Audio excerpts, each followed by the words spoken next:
Subscribe now and press the bell icon. Never miss an update.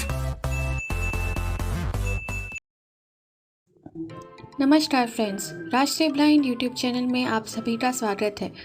अगर आप channel पर नए हैं तो आप सभी से रिक्वेस्ट है कि आप हमारे चैनल को सब्सक्राइब करें, बेल आइकन को ऑल पर सेट करना बिल्कुल भी ना भूलें ताकि हमारे आने वाली वीडियो की नोटिफिकेशन सबसे पहले आपको मिल सके। अगर आपको हमारी वीडियोस अच्छी लगती हैं तो वीडियोस को लाइक करें, शेयर करें और कमेंट में अपना फीडबैक देना बिल्कुल भी ना भूलें। आप हमारे चैनल के अबाउट में जाके हमारे व्हाट्सएप ग्रुप का फॉर्म फिल करके हमारे व्हाट्सएप ग्रुप का हिस्सा बन सकते हैं। फीमेल्स के लिए अलग से एक व्हाट्सएप ग्रुप है, तो आप फॉर्म भर के उसमें ऐड हो सकते हैं। साथ ही हमारे चैनल के अबाउट में हिंदी ऑडियो शायरी एक दूसरे यूट्यूब चैनल का भी लिंक है, आप जाकर उसको भी सब्सक्राइब करें। हमारे टेलीग्राम चैनल और हमारे व्हाट्सएप चैनल का लिंक भी आपको अबाउट में मिल जाएगा, आप वहां से ज्वाइन कर सकते हैं। इसके साथ ही अगर आप अपनी वीडियोस के लिए कोई म्यूज़िक चाहते हैं तो हमारे टेलीग्राम चैनल का लिंक अबाउट में दिया हुआ है, तो आप हमारे Telegram channel audio music factory को वहां से ज्वाइन कर सकते हैं। तो आपका ज़्यादा समय न लेते हुए अब ले चलती हूँ आपको वीडियो की ओर।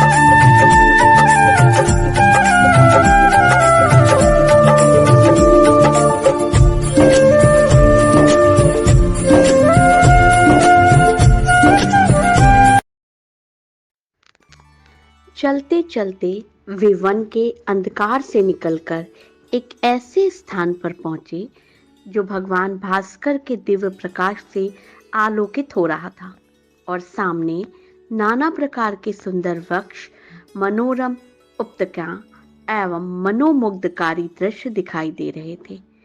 रामचंद्र ने विश्वामित्र से पूछा, हे मुनिराज, सामने पर्वत की सुंदर उपत्यकाओं में हरे हरे वृक्षों की जो लुभावनी पंक्तियां दृष्टिगत हो रही हैं, उनके पीछे ऐसा प्रतीत होता है जैसे कि कोई आश्रम है। क्या वास्तव में ऐसा है या ये मेरी कल्पना मात्र है? वहां सुंदर सुंदर मधुरभाषी पक्षियों के झुंड भी दिखाई दे रहे हैं, जिससे प्रतीत होता है मेरी कल्पना निराधार नहीं है। विश्वामित्र ने कहा, हे वत्स, ये वास्तव में आश्रम ही है और इसका नाम सिद्धाश्रम है। ये सुनकर लक्ष्मण ने पूछा, गुरुदेव, इसका नाम सिद्धाश्रम क्यों पड़ा? विश्वामित्र जी ने कहा, इस संबंध में एक कथा प्रचलित है। प्राचीन में बलि नाम का एक राक्षस था। बलि बहुत ही पराक्रमी और बलशाली था और समस्त देवताओं को पराजित कर चुका था। एक बार उसी बाली ने यहाँ पर एक महान यज्ञ का अनुष्ठान किया था। इस यज्ञानुष्ठान में उसकी शक्ति में और भी वृद्धि हो जाने वाली थी। इस बात को विचार करके देवराज इंद्र अत्यंत भयभीत हो गया। इंद्र समस्त देवताओं को साथ लेकर भगवान विष्णु के पास पहुंचे और उनकी स्तुति करने के पश्चात उनसे प्रार्थना की, हे त्रिलोकीनाथ, राजा बाली ने समस्त देवताओं को परास्त कर दिया है और अब वह एक विराट यज्ञ कर रहा है। वह महादानी और उदार हृदय राक्षस है। उसके द्वार से कोई भी याचक खाली हाथ नहीं लौटता। उसकी तपस्या, तेजस्विता और यज्ञादि शुभ कर्मों से देवलोक सहित संपूर्ण ब्रह्मांड कांप उठा है। यदि उसका यह यज्ञ पूर्ण हो जाएगा तो वह इंद्रासन को प्राप्त कर लेगा। इंद्रासन पर किसी राक्षस का अधिकार होना सुरों की परंपरा के विरुद्ध है। अतएव हे लक्ष्मीपति, आपसे प्रार्थना है कि आप कुछ ऐसा उपाय करें कि उसका यज्ञ पूर्ण न होने पावे। उनकी इस प्रकार की प्रार्थना को सुनकर भगवान विष्णु ने कहा, आप सभी देवता निर्भय और निश्चिंत होकर अपने अपने धाम वापस चले जाएं। आप लोगों का मनोरथ पूर्ण करने के लिए मैं शीघ्र ही उपाय करूंगा।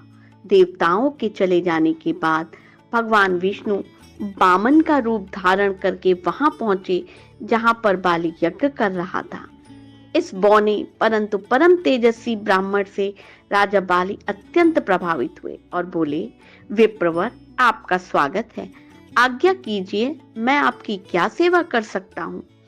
बाली के इस प्रकार कहने पर वामन रूपधारी भगवान विष्णु ने कहा, राजन, मुझे बैठकर भगवान का भजन करने के लिए सिर्फ 2.5 चरण भूमि की आवश्यकता है। इस पर राजा बाली ने प्रसन्नता पूर्वक वामन को 2.5 चरण भूमि नापने की अनुमति दे दी। अनुमति मिलते ही भगवान विष्णु ने विराट रूप धारण किया और एक चरण में संपूर्ण आकाश को, दूसरे चरण में पृथ्वी सहित पूरे पाताल को नाप लिया और बोले, राजन, आपका समस्त राज तो मेरे 2 ही चरणों में आ गए, अब शेष आधा चरण से मैं क्या नापूं। बाली के द्वार से कभी कोई याचक खाली नहीं गया। बाली इस याचक को भी निराश नहीं लौटने देना चाहते थे। उन्होंने कहा, हे ब्राह्मण, अभी मेरा शरीर बाकी है, आप मेरे इस शरीर पर अपना आधा चरण रख दीजिए। इस पर भगवान विष्णु ने बाली को भी अपने आधा चरण में नाप लिया। बाली का यह दान इतना महान था कि बलिदान के नाम से विख्यात हो गया। भगवान विष्णु ने बाली की दानशीलता से प्रसन्न होकर उसे वरदान दिया कि ये स्थान सदा के लिए पवित्र माना जाएगा, सिद्धाश्रम कहलाएगा और यहाँ तपस्या करने वाले को शीघ्र ही समस्त सिद्धियां प्राप्त होंगी। उसी समय से यह स्थान सिद्धाश्रम के नाम से विख्यात है और बहुत से ऋषि मुनि यहाँ तपस्या करके मुक्ति लाभ करते हैं। मेरे स्वयं का आश्रम भी इसी स्थान पर है। मैं यहीं बैठकर अपना यज्ञ संपन्न करना चाहता हूँ। जब जब मैंने यज्ञ प्रारंभ किया तब तब राक्षसों ने उसमें बाधा डाली है और कभी पूर्ण नहीं होने दिया। अब तुम आ गए हो और मैं निश्चित होकर यज्ञ पूर्ण कर सकूंगा। इस प्रकार की बातें करते हुए विश्वामित्र ने राम लक्ष्मण के साथ अपने आश्रम में पदार्पण किया। वहां रहने वाले समस्त ऋषि मुनियों और उनके शिष्यों ने उनका स्वागत सत्कार किया। राम ने विनीत स्वर में गुरु विश्वामित्र से कहा, मुनिराज, आप आज ही यज्ञ का शुभारंभ कीजिए। मैं आपको विश्वास दिलाता हूँ कि आपके यज्ञ की रक्षा करते हुए इस पवित्र प्रदेश को राक्षसों से मुक्त कर दूंगा। राम के इन वचनों को सुनकर विश्वामित्र यज्ञ सामग्री एकत्र करने में जुट गए। दूसरे दिन ब्रह्म मुहूर्त में उठकर नित्यकर्म और संध्या उपासना आदि निवृत्त होकर राम और लक्ष्मण गुरु विश्वामित्र के पास जाकर बोले, गुरुदेव, कृपा करके हमें यह बताइए कि राक्षस यज्ञ में विघ्न डालने के लिए किस समय आते हैं, या हम इसलिए जानना चाहते हैं कि कहीं ऐसा ना हो कि हमारे अनजाने ही आकर वे उपद्रव मचाने लगें। दशरथ के इन वीर पुत्रों के उत्साह भरे वचनों को सुनकर वहां उपस्थित समस्त ऋषि मुनि अत्यंत प्रसन्न हुए।